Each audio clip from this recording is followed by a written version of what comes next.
Hi everyone, welcome back to Captain Aviation. Hopefully you're doing well today. So you've seen in the last video that I did air law exam, and today is going to be another video on an exam, the PPL, so the private pilot license course on operational procedures.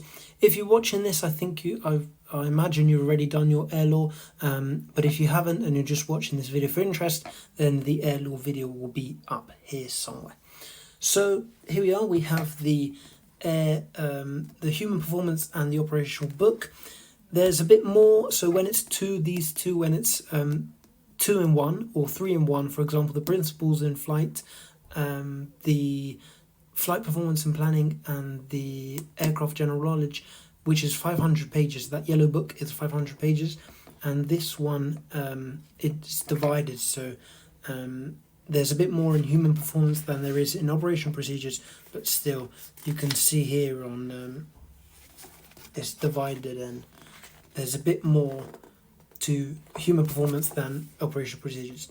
Anyway, I'm going to just explain what I did to revise, that I passed obviously, and what I did, what I used. So I used the book, this one, and the Easy PPL, which has the link down below, which I also use for all my exams. It's very, very useful. Most of the questions are similar once they start repeated on the exam section. Once you start doing more exams and repeats, which you can see on the study statistics, so if you lost count of how many exams you did or progress tests, then you can check in your in the study statistics page on the website. And yeah, just use Easy PPL. I used the exam section. It was very, very helpful. Most of the questions repeat after 10 goes, and they get even more repetitive after the 20th goes. On average, I did 25, 30 exams per subject. So that's, I think it went well. So for this operational procedure, I actually failed it the first time. And I want to be very honest with you, because obviously you're my channel, and even if you're new, I still want to be honest, because it's good for the aviation, let's call it the aviation community, and helping one another in this sense. So I felt the first time I got 8 out of 12, the minimum was 9, and I'm going to tell you what I got wrong in the syllabus. And then 10 days later I did I redid it, and I got 100% with 0 errors, so 12 out of 12.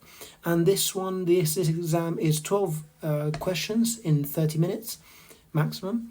And I'm just going to show you what I got in the first exam that I got wrong.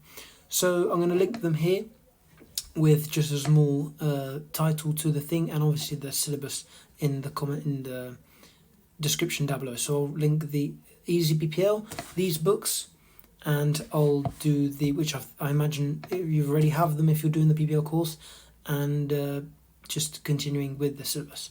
So the syllabus was 070.03.01.03, and it was the runway incursion awareness. So the meaning of surface markings and the signals. I got that one wrong. Then we have the other one, which is 070.04.01.04. I should be saying decimal, to be honest. I'll say decimal. It's more aviation and professional. That's smoke in the cockpit and effects and action to be taken, and smoke in the cockpit and cabin effects and action taken. I think that's when it has carbon monoxide as well. So what would you do in that case? I can't really remember at the top of my head, sorry. The other one is 070.05.01.01, which is the effects and recognition during departure and approach. Remember, all the syllabus isn't here for the operational procedures, which you can go and check out yourself.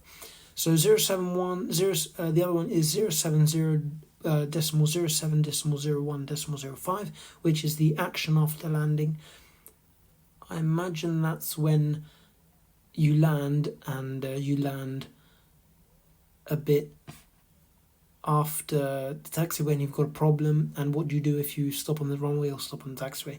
I think that's what it asks. Anyway, the second time I did it 10 days later, so if you do fail it, give yourself 5 to 10 days to redo it. And obviously the Easy PPL exam full course is longer than the test and exam access, so I just have the test and exam, and it valid after a month expires. So you have a month to do it, and of course if you do it 2 weeks in from when you have the validity and you bought the course on the Easy PPL ground school, then you can do 5-10 days later. But this one, it was due to the lack of preparation on my part, because obviously I didn't prepare enough, and I didn't prepare as well as I thought so, and I actually noticed that due to the study statistics on the Easy PPL.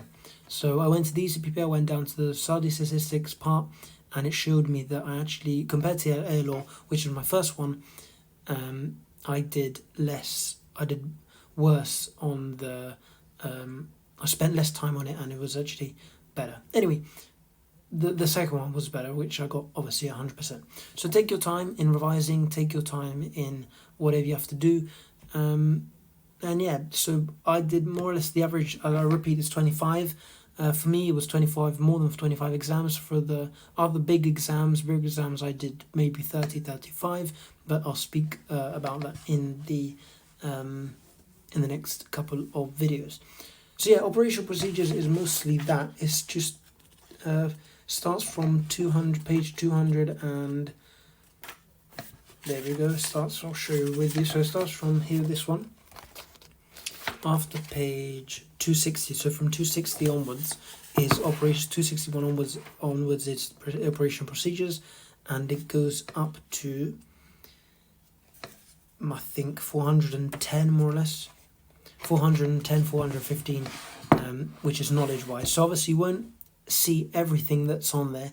Not everything will be useful for you for the exam, so there's some things that you can just skip for the exam. I repeat, just for the exam, but obviously you will need, it's crucial for you to know them for your aviation career as well, and it's always good to refer back to it and see.